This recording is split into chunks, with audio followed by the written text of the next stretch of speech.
Hi, this is Judith Reedy here at the Creative Zone, second try. I don't know what happened, but I lost my video, and so I had to start over again. But I'm going to be real quick today. I just want you to know that I'm streaming now on two Facebook pages, Judith Reedy Creative Zone and Judith Reedy Visual Artist, and on YouTube. So you can find me in all of those places. And so and you can basically follow along with what we're doing. And at this time, we're working on a project from Mineral Point, Wisconsin, where someone asked me to paint their home. And I want to talk to you briefly, very briefly, about our project and how we go about doing it. We have that idea. And the idea in this case was not something I chose as much as it was something that was asked of me. And so I was walking around this beautiful home and this beautiful property, finding all kinds of interesting things, but not finding the light that I really wanted for a good painting. And so I tried it that day, and I wasn't real excited about it. And then the next day I came back and the light was totally different. It was overcast. And then when I had to leave, I came back again and I found some good photographs, or better ones, and that's what I'm working from today. And so the thing you'll notice, and I'll talk about it briefly, and is that what we did with these demos is we tried to work out the composition problems, and that's what you do in step 2. You either do sketches or you do take photographs, and you change them to grayscale, and you change the values, and you might move some of the shapes and change the shapes. And in so doing, you're creating and emphasizing your focal area and making that the most important thing. And you don't want to have everything equal, the lights and darks. You want to have a stronger either light or a stronger dark. And so those were some of the problems we looked at other previous demos, and talked a little bit about as you will see in today's demo. We worked out our colors, and then finally we're actually doing the painting. So let's look at the image close up, and you can see here it's a really interesting kind of view with the building, but there's a lot of spottiness with the leaves, and it's tricky to decide, well, do you want it to be spotty, or should we group them together in some way? And basically my solution was to sort of group some of these things. So I'll explain. I love the dappled light on the path in the front. I think that just works out terrifically. So let's get back and let's look at the demo. No music today, so here it's just me. So as you can see, I did lighten the shutters on the building, and that kind of creates a uniform glow. And even though, and it kind of sets it off against the dark on the ground, the shadowed areas, and in the tree. But we're still having a problem with a little bit of the spottiness. And so that's what we're going to be working on today, is grouping those shapes. And as you can see on the left, I've done some experiments on Photoshop trying to see how I could create different shapes. But I decided that I really was interested in kind of bringing that grove of trees and creating kind of an arch that would almost foil the light of the building. And so that's really what I'm basically working on right now, and deciding what sky holes I'm going to eliminate or reduce in volume.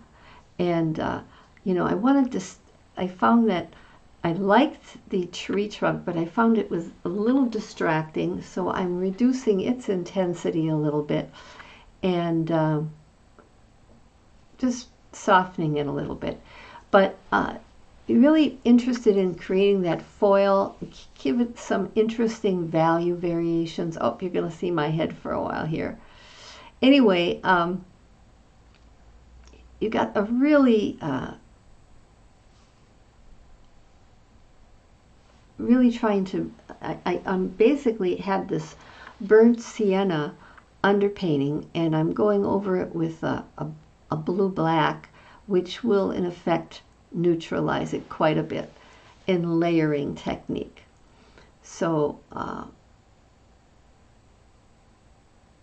that's, and I'm going around sort of deciding what sky holes I want to keep and which ones I want to reduce, because I need to create, there is spottiness in this because of the dappled light, and there's going to be a lot of lines on the left when I put in the branches from the bushes that are little trees that are there, and that would make it spotty. And if I have everything too spotty, the eye doesn't have any place to really look and settle.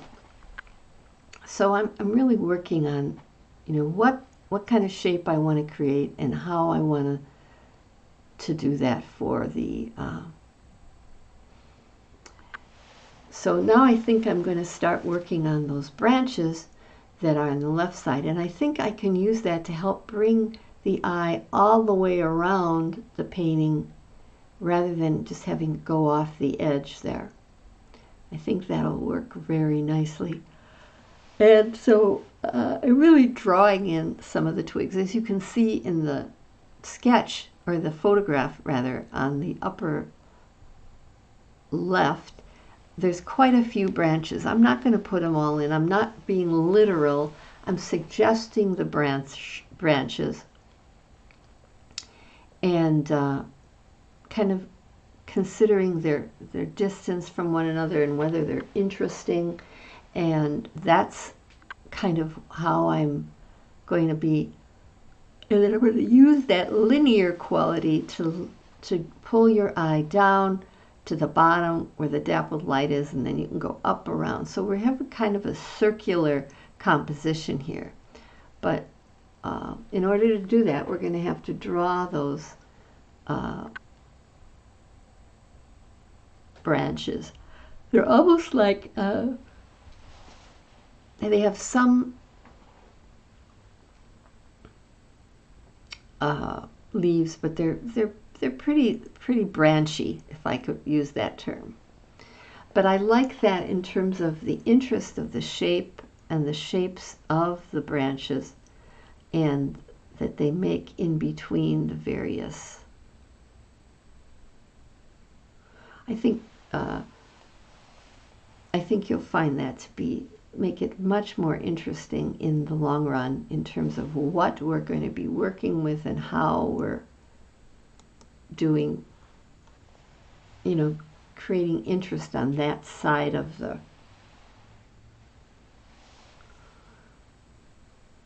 the house that goes into the distance. That actually is a sunny side, but it's hidden to a certain by a shaded branchy area that will will guide your eye back down into the lower part of the painting. And then you go around up, and it sort of makes a circle path. Now, when I do these leaves or greenery in the brushes, I'm trying to keep them interesting and different in shape and size and distance, so they're not, perfectly symmetrical or anything like that. I'm really interested in developing sort of a sensation. I want that to go back a little further. I want that to be a little darker, because those are all in shadow, and it should probably be quite a bit darker.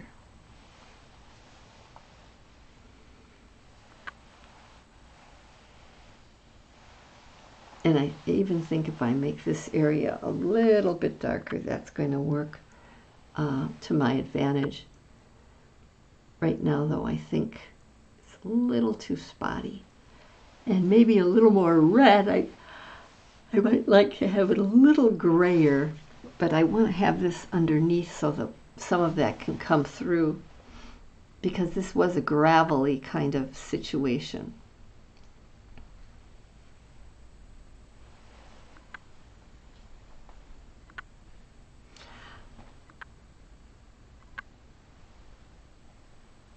And so we're really trying to give that. But when you make the shape more organized, it really brings the painting of the home, and it really softens it. It makes it so much more inviting, I think. So nice.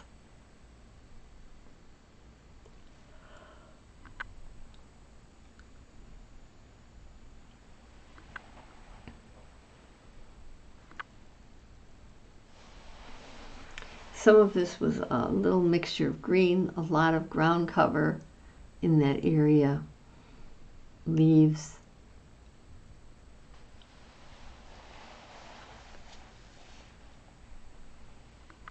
But it definitely had a sort of a dark quality. Now the other area I wasn't real thrilled about is there's a car in the distance, and I really decided I don't want that car. It's distracting. So before I go ahead and do that, I need to lighten the area a little bit.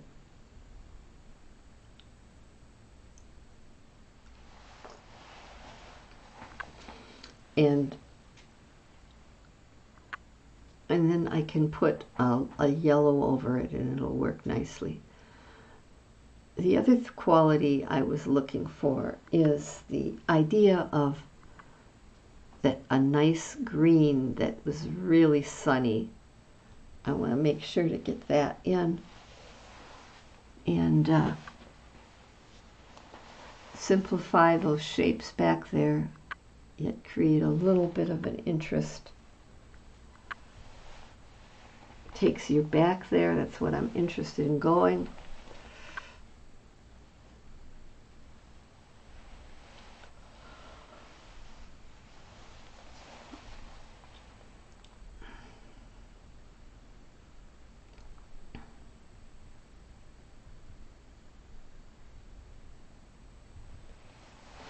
I really want to warm that up and give you a sense of the light a little bit in that area. One of the things I really enjoy about this painting is how I'm able to a large extent, create my own shapes, and in so doing, guide the viewer around and around and back and looking at that home, that lovely home. So, but I had to really change the spottiness and remove a lot of that, because otherwise it would just not have given me the focal appearance that I really was looking for.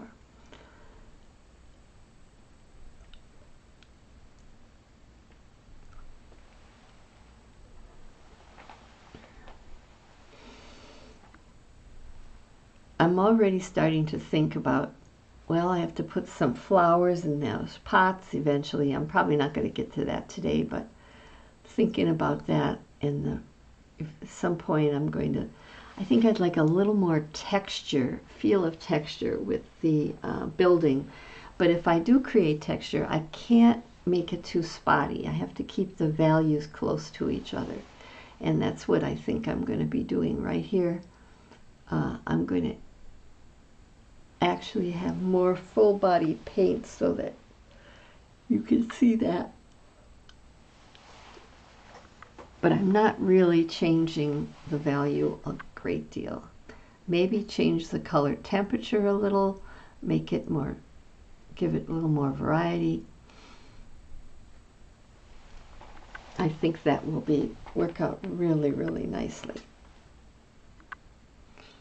The other thing that I like to do for sure is above the top of those, each of those windows is like a great big block of stone. The cornice, I don't know exactly what they're called, but I needed to get that in there, and that works out really well. I'm going to go over some of those branches because I noticed that when they dried transparently, and I don't want them to be transparent. Some of those in the back I do because I want them to appear like shadows of some of the other branches that are going to be drawn in. And that's a little too bright, the little stone in there. I got to reduce that. That's better. I want it to be a little rough.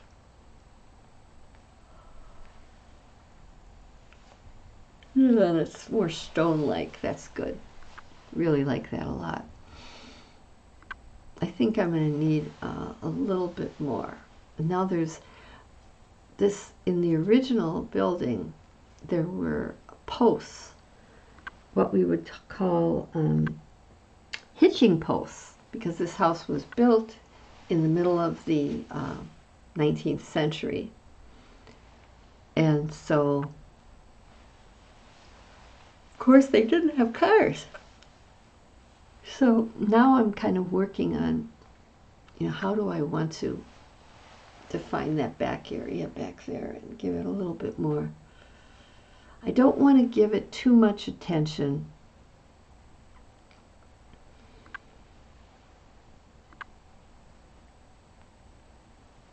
And then I use those branches almost as to guide your eye around the painting.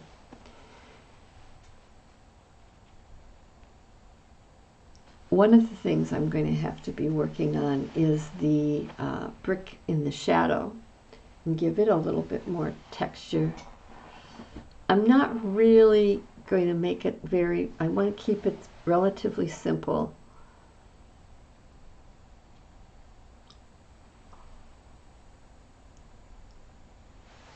And I think that'll be really nice.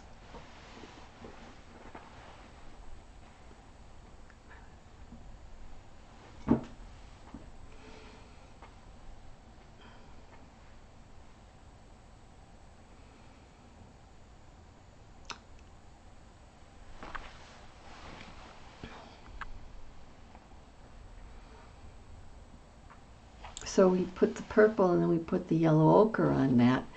And so we have a little bit of the purple left behind. And there we have that cornice above the window.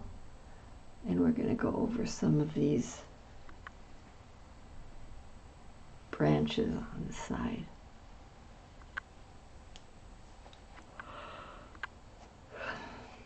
I'm getting pretty close to the end.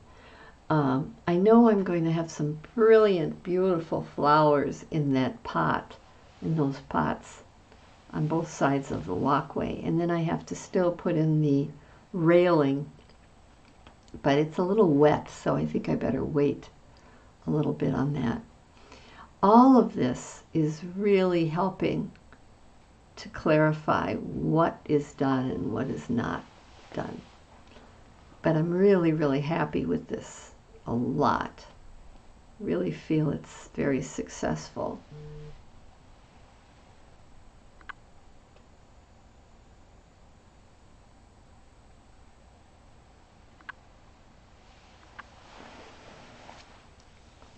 Really like it a lot.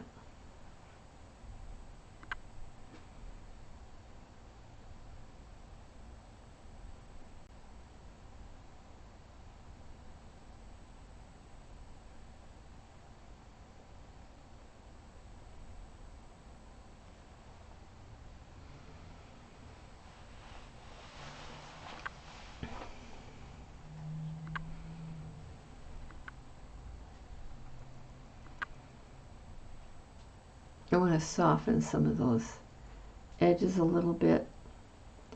I think that's coming along very, very well.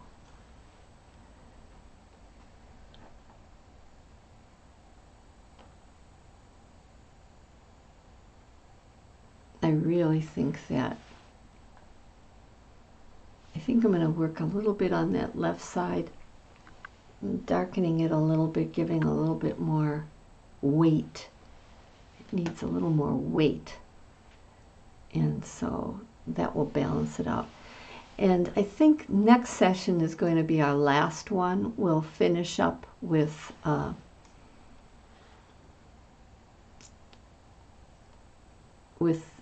putting the flowers in, and for sure so I think that's pretty much does it. I'm pretty happy. Yes, that was pretty exciting. I'm really, really happy I was able to do that for you today. And so you can see how the whole shapes, and I brought them together into whole, and it goes around and around, and that is part of the design element. And it also gives a focus to the house, which is such a lovely house, and it has, I'm sure, wonderful stories. You know, Mineral Point is a great place to visit. And you can stop at the Chamber of Commerce and get all kinds of pointers about what to see and what. They have the cutest little places to stay. They're all nostalgic, and they have the buildings, and it's just, and the food. Oh my gosh, the food is terrific. So anyway, I want to talk to you a little bit, for those of you who are in my Color Foundations course. I would love for you to check out Unit 3 that was just added for you. You can do that, and you can paint your flowers, and then you can have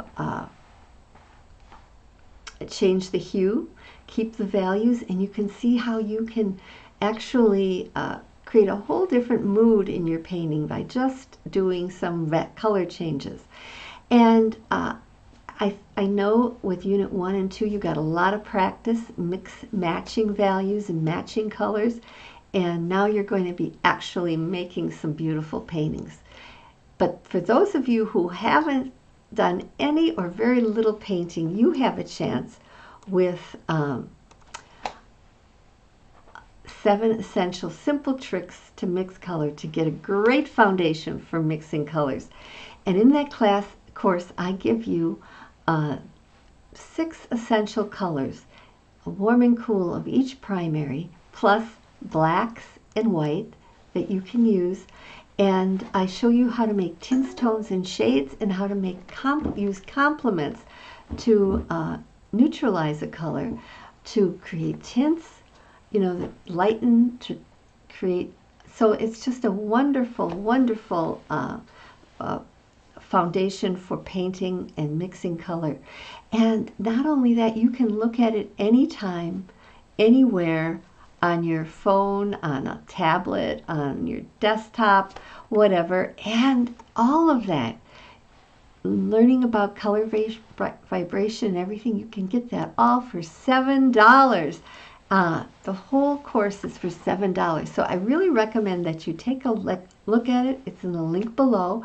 And come back again, and we'll finish this painting, and you'll see how it's going to just glow with those, when I put those flowers in there, because you have a lot of neutral tones, and then the flowers are going to come out, and it's going to just pop those flowers. And I'll explain to you how using these colors on the neutral around will even make the flowers glow even more. So I'm glad that you came today, and come again this coming Thursday, where we will be finishing up this painting, and that's what we're going to be doing. And I also, just for a minute, want to show you a painting that I worked on this weekend, because I'm entering a show called Darkness with a group called the Rogues in a gallery. And I have this painting. It's kind of, I hope you can see it.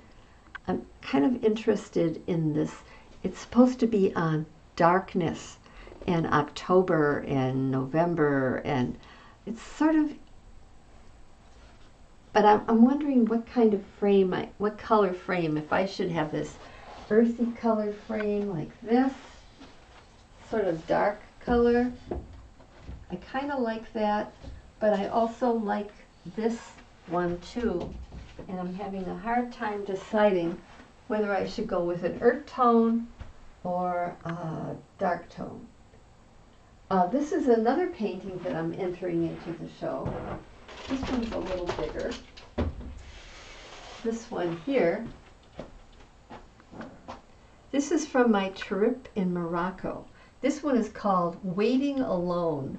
It's from a series I did on scenes of absence, which will, but it has kind of a dark, mysterious quality to it. And I thought it would be suitable for this darkness show. So it's just a fun thing we're doing. It's kind of nice. So I'm glad that you came today. Don't forget about the course, 7 Essential Simple Tricks to Mix Color for only $7. And remember to come back on Tuesday and Thursday, every Tuesday and Thursday, 2:30ish, something like that. Sometimes I just have technical issues. I kind of get too fancy sometimes, I think. So, and too complicated, and then I end up things not working out. So I'm glad you could come today, and don't forget, if you have any questions, I'm here. I love helping people. It's wonderful being able to teach you and help you to become and find your